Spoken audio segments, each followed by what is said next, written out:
algebra review 3. So this is this problem. So this is focused mostly on a binomial expansion, which is IB loves to do. So this first one here, find the coefficient of x to the fifth in this thing here. So the way we expand is we take the whatever the power is, 8, put a blank. Then we do the first term, 3x. Then the second term, -2. So that's the way we start. That's how we start with almost all these problems. Then you go, okay, what do they want? They want x to the fifth. So here's my x. I need a power of 5 on that. Remember the rule is the power here and the power here have to add up to be the number up top. So that factor 5, this must be a 3. And I like to say the second number here is always the same thing as the bottom number down here. So those two should always match. And then all we have to do now is expand it. 8(3). So there's a couple ways you do that on your calculator. You could do 8c3. A combo on your calculator. Let's bring mine up right here. There it goes. So I could do 8 math, probability, and CR, and then 3, and you get 56. Or you can use the formula. If you remember the formula, A3, I'll do it right here on the side. It's a top factorial over the bottom factorial, and then you subtract them. A minus 3 is 5 factorial. The way you expand this, oops, I'm covering it all. Sorry about that. There you go. The way you expand this is you take the top number and expand it all the way till you get to the highest number on the bottom. So it's going to be 8 times 7 times 6 times 5 factorial. Remember, that's all 8 factorial. 8 times 7 times 6 times 5 times 4, blah, blah, blah. So you just stop at the 5 because it's a match with this one. Those are going to cancel out. And then we do with the 3 one, the smaller one, you expand that one. So that's just 3 times 2 times 1. The 5s will cancel. 3 times 2 is 6. That cancels the 6 there. So all you're left with is 8 times 7, which is 56. So you can do it by hand, or you can do it with the calculator. Here, 3 to the 5th is 273, I believe. This goes to both of them. So 3 to the 5th, x to the 5th. And then this right here, 3 times -8. Keep in mind the power. Anytime you have an odd power, it keeps the sign. Sorry, yeah, it keeps the sign. So this is negative, so it's going to keep it. So -8. Then we'll multiply it all together. So definitely a calculator on this one. So it's 56 times 3 to the 5th times -8. And I messed that up. So it's going to be 56 times 3 to the 5th. I have to go to the bottom. There you go. Times -8. And there we go. So -108864. Now notice that it says coefficient, so actually I don't need to put the x to the 5th here. This wants the coefficient of it, which is the number in front. So that's my answer. Next one, same idea, slightly different problem. Find that coefficient of x to the 3rd. So now that we know the idea, I'm just going to go faster to this. I'm going to go, okay, it's 5 on top to -x. I want x to the 3rd, so here's my x, so put a 3 there. If that's a 3, this must be a 2, because that would be 5. And since that's a 3, that thing down here has to be a 3 also. Then I just got to expand it. I'm going to do 5c3 by hand. So 5 factorial over 3 factorial, subtract them, you get 2 factorial. Right, I'm going to expand the top one till I get to the biggest one on the bottom. 5 times 4 times 3 factorial. All over, do the 3 there, expand the 2, 2 times 1. These cancel, these reduce. I get 5 times 2, which is 10. 2 to the 4th, which is just 4. 2 squared is just 4, sorry. And then -x to the 3rd. Because remember, if it's an odd power, you keep the sign. Multiply them together, and you get -40x to the 3rd. Next one, now this one's way more complicated. Well, actually, the first one is easy. How many terms in expansion? Well, it's always n plus 1. That's the general rule. Because when we do these, when we expand it all the way, like if we actually have to expand the whole way, all 9 terms, well, more than 9 terms, then you always start off with 9 to the 0 plus 9, 1, all the way till you get to they match. So it's always the number of terms plus 1. So in this case, we have 9 plus 1. So 10 terms total. So it's an n plus 1. So again, if I was to expand this all the way out, it would be 6. So it would be 6 total. We start with 5 to the 0, 5 to the 1, all the way to 5 to the 5. Okay, next part. Find the constant term in expansion. So if you notice there's an x on the bottom here, that makes it way more complicated. So let's start off the way we start off. So at 9, 3x squared, negative 1 over x. So something like that. And then we're going to do the powers. Now in this case, I want the constant term. So that's just code for x to the 0. When you have x to the 0, that means there's no variable, so it's a constant term. So my x to the 0.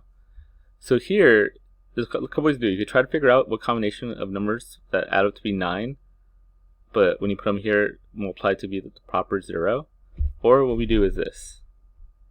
Write a loading equation. You make that a, you make that b. So I have an equation here that says a plus b has to equal 9. Remember, because if I add these two powers up, it has to equal that number. So that's our first equation. Then what's the second equation? Well, when I expand it and distribute, like I do this, I get x to the 2a. Let's rewrite this real quick. Negative x to the negative 1 to the b. If I multiply that, I get negative x to the negative b. Blah, blah, blah. Right? The powers here, 2a minus b, I want that to equal 0, the constant term. So again, lots of ways to do this. It's always a little complicated. One way, since I know it has to equal 9, you can keep on doing a combo. So it could be 1 and 2, it could be 1 and 8, it could be 2 and 7. All the dollars for how much that gets you to 9. Probably the easier way for most people is to set up two equations. One is to put a and b here. So when you add these two up, you should get the power desired 9. The other one is when you multiply it out, only thing I care about is the x's, right? So it's be 2x or 2a. And then here, if you rewrite, you get this. So it'd be negative b. So when you add those power up, you want to get the answer you want, which is constant term, which in this case is 0. Now all I gotta do is solve this. If I add these together, I get 3a, these cancel, equals 9, divided by 3. So a must equal 3. So I know what a is. I could plug it in. Alright, so I'm gonna have 9, 3x squared. If you notice I didn't solve for b, there's a reason why. Because I don't really need to. I'm gonna solve it right now. There we go. So figure out a was 3, and then I have 1 over x. Well, I can figure out b really simple, right? So 3, the power here is 3. You set that up to be 9, so 6. And if that's a 6, that makes this guy right here 6. So now all I gotta do is expand this all the way. 9, 6, I'll use a calculator on that one. So 9 math probability 6 combination 6. I get 84. Here we do the power to each one, so I get 3 to the third, which is 27. X to the 6. Remember, power to the power you multiply. Over here you get 1. Now it's an even power. Remember, what even power does is it makes it positive. So odd power keeps the sign, even power makes it positive. So this will just be 1 over x to the 6. And if you multiply all together, the x's will cancel out, and you just get 84 times 27, which is 2,268. And that's the answer there. Right, so that's a complicated one. There you go. Find the coefficient of x to the 5th in the expansion of this.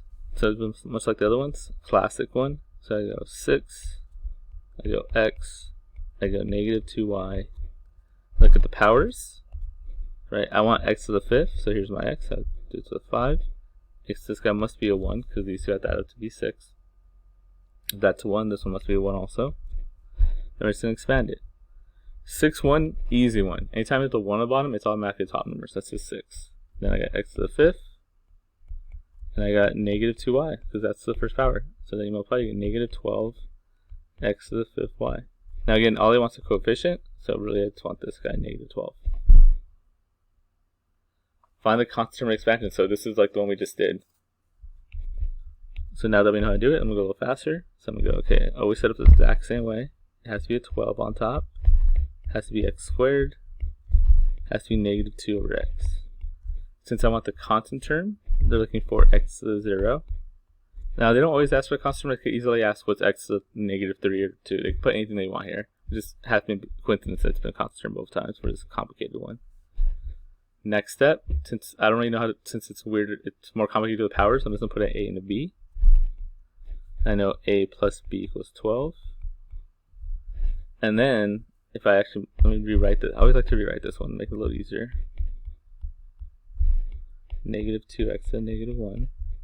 If I look at the powers, I get x to the 2a, and I get negative 2, well, x to the negative b. That's all I really care about. Powers of x is 2a minus b, and I want the constant term is 0. So, just like before, add them up. I get 3a, these cancel, equals 12, a equals 4. So now you can sub it in. So I'm going to get 12 x squared to the 4th, negative 2 over x. Now remember, if this is a 4, and that's a 12, this must be an 8. If that's an 8, this guy's an 8. So all we gotta do now is simplify it. 12, 8, I don't know what that is. I'm using my calculator again. So 12, math, probability, and CR. 8. I get 495. X to the 8th. Right, powers power you multiply. Now here you're gonna multiply it goes to both of them. So let me figure out what negative 2. Well, this 2. I don't have to put negative 2 because it's a power's gonna be positive no matter what. So let's put 2 to the 8th. I believe it's like 256. Let's make sure. Yeah, 256. So you get 256 over x to the 8th. Right, because this goes to both. X to the 8th cancel out, and let's get 495 times 256, which I have no idea that is. Multiply that by 495, and I get 126,720. So there we go. There's the answer. Now the last one here. You want me to expand x squared plus 2 to the third power. So this one the whole way. So we're not going to do a single term like we've been doing. Right? These have all been a single term. This one's the whole expansion. So if you really want to, I guess you could multiply x plus 2 times x plus 2 times x plus 2. But that kind of defeats the purpose. You want to use a formula to do this. And the way we're going to set this up is, always start the same way. So let's start with the first term, 3, 0. First term, second term. Then we add 3, 1. I just keep on going up until they match. And then 3, 2.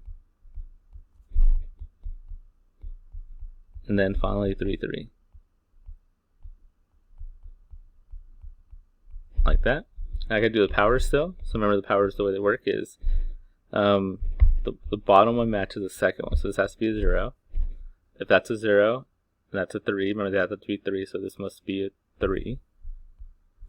Bottom one matches the second one, so this is a 1. This has to be a 2 because 1 plus 2 would get me the 3 I need. Over here, right, the bottom one matches the second one. So again, this must be a 1 because 2 plus 1 would get me the 3. And the bottom one matches the second one, so 3 and 0. Like that. Then we just got to simplify all this. So let's do the combinations first. Again, you can put them in your calculator, you could do it by hand. These you should have memorized though. Anytime it's a 0, it's automatically 1. So the first term is automatically a 1. 3, 1, remember what I said earlier? Anytime it's a 1 on the bottom, it's always the top number. 3, 2, and that's a little trickier. Anytime the difference is 1. So if it's like 5, 4, 9, 8, 3, 2, whatever, it's automatically the top number. And then anytime they're the same, 3, 3, 4, 4, 5, 5, it's automatically 1. So this one's a really easy one. I know what all the combinations are. If it was like 6 or 5, then I might have to use a calculator on some of them. Or Pascal's triangle. And then we just got to simplify the rest. So x squared to the third, remember powers power you multiply, so this becomes x to the 6th. Anything to the 0 power is 1, plus squared is x to the 4th, and then 2 plus x squared, 2 squared is 4, plus anything to the 0 power is 1, and then 2 cubed is 8. So like that. Now keep in mind, people always mess this up, but in between here, just multiplying. There's no adding or subtracting. Especially if that's a negative, people tend to like make this like x to the 6 minus 2. You're always just multiplying in these. So here's x to the 6 plus 6x to the 4th plus 12x squared plus 8. So there's the answer. Find the x to the 5th term in the expansion of x minus 3 times this. So something I'd like to do sometimes. Now, I want you to know a couple things. This answer here, we just figured it out to right there. So let me write it. So let's rewrite this problem with that. X to the 6 plus 6x to the 4th plus 12x squared plus 8. And then we're going to multiply that by x minus 3. Right, so again, we just did this problem, so we have that. So this is the problem now. And they want x to the 5th when you expand it. So here's the thing. You gotta think about this logically. You're like, okay, if I expand this, what does that mean? Well, I'll multiply x by every single one of these. Which one gets me x to the 5th? Well, when I multiply x times x to the 6th is x to the 7. X times x to the 4th will give me x to the 5th. So it'll be this guy times this guy. And that'll give me 6x to the 5th. Now, you have to add it to -3, that does the same thing. So then you look at -3, does that do the same thing? So if I multiply -3 by every single one of these, do I get x to the 5th? In this case, I actually don't.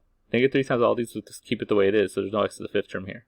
So x to the 5th term is only this guy right here. Sometimes you have an extra term, you gotta add them up, but in this case, it was just that. Anyway, that's the worksheet.